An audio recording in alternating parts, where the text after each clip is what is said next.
오늘 우리에게 주시는 하나님의 말씀입니다. 유다와 그의 형제들이 요셉의 집에 이르니 요셉이 아직 그곳에 있는지라. 그의 앞에서 땅에 엎드리니 요셉이 그들에게 이르되 너희가 어찌하여 이런 일을 행하였느냐. 나 같은 사람이 점을 잘 치는 줄을 너희는 알지 못하였느냐. 유다가 말하되 우리가 내 주께 무슨 말을 하오리이까. 무슨 설명을 하오리이까. 우리가 어떻게 우리의 정직함을 나타내리이까. 하나님이 종들의 죄악을 찾아내셨으니 우리와 이 잔이 발견된 자가 다 내 주의 노예가 되겠나이다. 요셉이 이르되 내가 결코 그리하지 아니하리라. 잔이 그 손에서 발견된 자만 내 종이 되고 너희는 평안히 너희 아버지께로 도로 올라갈 것이니라.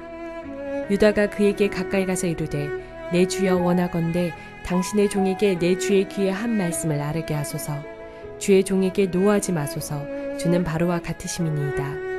이전에 내 주께서 종들에게 물으시되 너희는 아버지가 있느냐 아우가 있느냐 하시기에 우리가 내 주께 아뢰되 우리에게 아버지가 있으니 노인이요 또 그가 노년에 얻은 아들 청년이 있으니 그의 형은 죽고 그의 어머니가 남긴 것은 그뿐이므로 그의 아버지가 그를 사랑하나이다 하였더니 주께서 또 종들에게 이르시되 그를 내게로 데리고 내려와서 내가 그를 보게 하라 하시기로 우리가 내 주께 말씀드리기를 그 아이는 그의 아버지를 떠나지 못할지니 떠나면 그의 아버지가 죽겠나이다.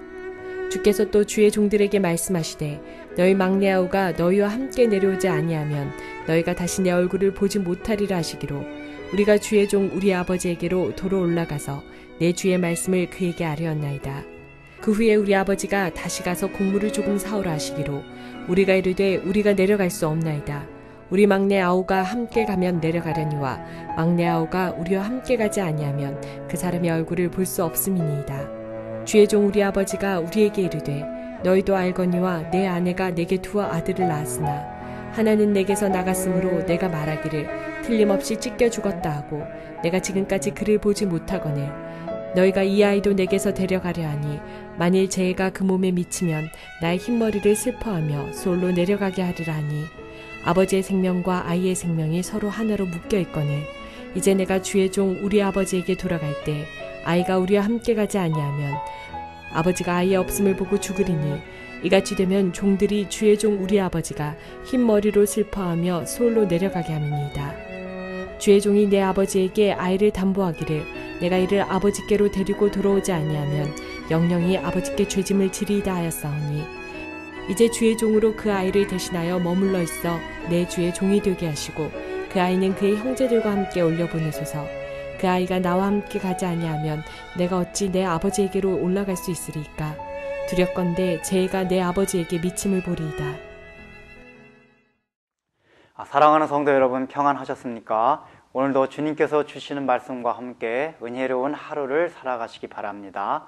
오늘 우리에게 주실 하나님의 말씀은 창세기 44장 14절에서 34절 말씀입니다. 베냐민의 곡식자루에서 요셉의 은잔이 발견되면서 이들은 다시 요셉의 집으로 다시 끌려갑니다.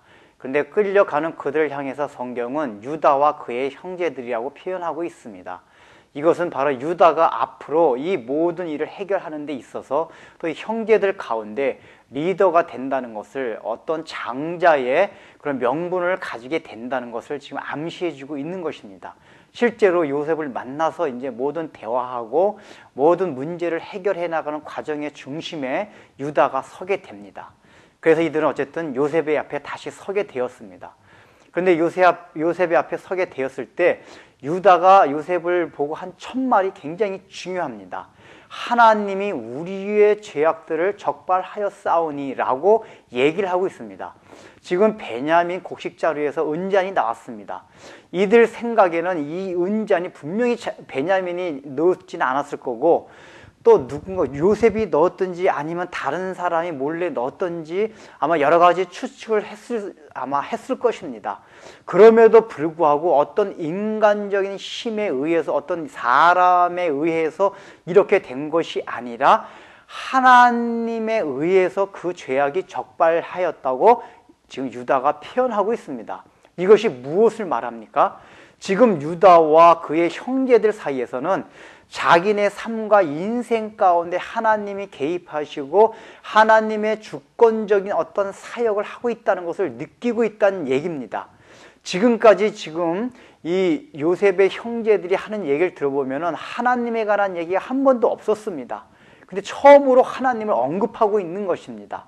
아브라함의 하나님과 이삭의 하나님과 야곱의 하나님에 대해서 이들이 이제부터 지금 생각하기 시작했다는 것을 말합니다. 즉 이들은 이 사건을 통해서, 즉 베냐민의 곡식자루에서 은잔이 나온 걸 통해 가지고 그들은 자기네들이 하나님 앞에 죄인이라는 걸 깨닫고 그걸 통해서 하나님을 의식하기 시작했다는 것을 말합니다.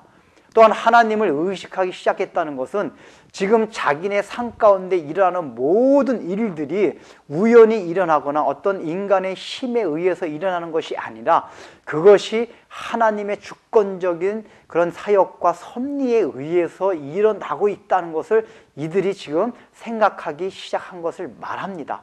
이것은 굉장히 중요한 것입니다. 왜냐하면은 이들의 앞으로 삶 가운데서 하나님이 등장하고 하나님이 개입되고 하나님의 섭리를 알아야지만이 나중에 요셉이 자기의 정체를 밝히고 하나님의 섭리를 설명할 때 그것을 알아들을 수 있기 때문입니다. 요셉이 자기 자신의 정체를 밝히기 전에 이미 유다와 그의 형제들이 거기에 대한 인식이 지금 생기기 시작한 것입니다. 그러면서 또 말하는 것을 들어보십시오. 지금 베냐민과 우리 모든 형제들이 다 주의 종이 되겠습니다 라고 유다가 얘기를 합니다. 이것이 무엇을 말합니까? 베냐민 한 사람 속에서 그 은잔이 나왔지만은 이것은 우리 모든 공동체의 다 책임이다. 공동체의 죄다. 즉 지금 유다가 말하고 있는 것은 한 개인의 잘못이 모든 공동체의 죄란 것에 대한 그런 의식이 있다는 것을 말합니다. 대표성의 원리를 지금 유다가 깨달아가고 있는 것입니다. 한 사람이 죄를 지었지만은 바로 그것이 여러 사람이 가진 죄값이라는 것을 그것으로 인해서 여러 사람들이 함께 고통을 받아야 된다는 것을 유다가 말하고 있습니다. 나중에 보면 결국은 유다가 그것으로 인해서 자기 자신이 또 혼자 그 책임과 죄짐을 지려고 합니다. 이런 원리를 깨달았기 때문에 유다가 그런 행동과 말을 하게 되는 것입니다. 그 다음에 세 번째는 유다가 지금 이 베냐민 곡식자루에서 은잔을 발견한 것을 통해서 지금까지 생각했던 모든 자기네들의 사고방식과 의식이 깨어집니다. 지금 이 요셉의 형제들의 마음 상태가 어떠했습니까? 굉장히 자신만만했습니다. 봐라, 우리는 결백하다. 우린 자신 있다. 왜 요셉이 우리를 오해했다. 라고 생각하면서 지금 귀향길에 올랐던 것입니다. 그런데 자기네들이 결백했던 그 마음에 자기 은잔이 발견되는 것을 통해 자기네들이 직접적으로 그것을 하진 않았고 도적질을 직접 한 것은 아니었지만은 그 사건을 통해서 지금 유다의 고백에서 나오는 것은 자기 자신들이 그럴 죄인이라는 것을 지금 그들이 깨닫고 있는 것입니다. 자기네들은 결코 결백하지 않다는 것을 요셉 앞에 고백하고 있습니다. 이것이 왜 중요합니까? 지금 자기네가 어떤 한 행동, 구체적인 한 행동 때문에 자기네가 정말 하나님 앞에 큰 죄인이란 것이 아니라 자기네 존재 자체가 얼마나 추악하고 결백하지 않다는 것을 지금 그들이 깨달아가고 있는 중이라는 것입니다. 그래서 오히려 이 요셉이 지금 은잔 테스트를 한 사건으로 인해서 그들의 결백이 무너지고 그들에게 다시 고통스러운 순간들이 찾아왔지만은 오히려 그것은 영광으로 들어가기 위한 입문이었습니다. 이런 과정을 겪었을 때 유다에게서 바로 십자가의 정신이 나오고 그런 것을 통해서 다시 요셉과 하나가 되면서 요셉이 누리는 영광과 축복을 함께 공유할 수 있게 된 것입니다. 우리의 삶 가운데서 마찬가지입니다. 우리는 어떤 경우에서 우리 자신이 결백하고 나는 옳다, 내가 지금 가고 있는 길은 하나님의 길을 바로 가고 있다라고 자신만만해하는 경우가 있습니다. 그러나 많은 경우에 있어서는 하나님이 보실 땐 그렇지 않은 경우가 너무 많이 있습니다. 그래서 하나님은 이렇게 요셉이 은잔을 통해서 테스트하듯이 우리는 결백한데도 불구하고 우리가 마치 죄인인 양 억울하게 몰아가는 경우가 있습니다. 그런 때 우리는 그것을 수긍하고 수긍하는 가운데 하나님 앞에 겸손한 마음을 가질 수가 있습니다. 아, 정말 우리가 하나님 앞에 죄인이구나. 이런 마음을 깨닫고 우리가 산산이 우리 자신이 깨어질 때 우리는 예수님께서 누리는 그 영광의 축복의 자리에 함께 갈 수 있다는 것을 늘 명심해야겠습니다. 기도하겠습니다. 하나님 아버지, 우리는 신앙생활 하면서 나는 결백하고 아무 잘못이 없고 지금 하나님 말씀대로 잘 살아가고 있다라고 자신만만해 하는 때가 얼마나 많은지 모릅니다.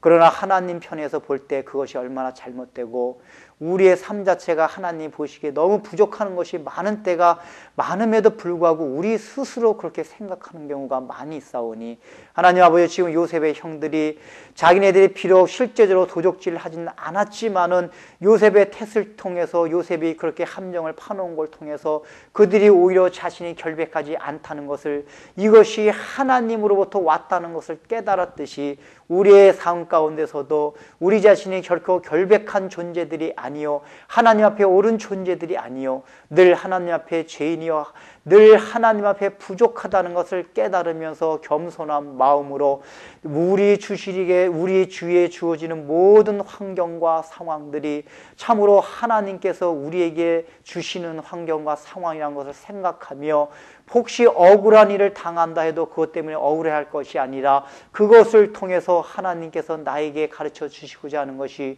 무엇인지를 생각하는 겸손한 마음을 허락하여 주옵소서. 예수님의 이름으로 기도드립니다. 아멘.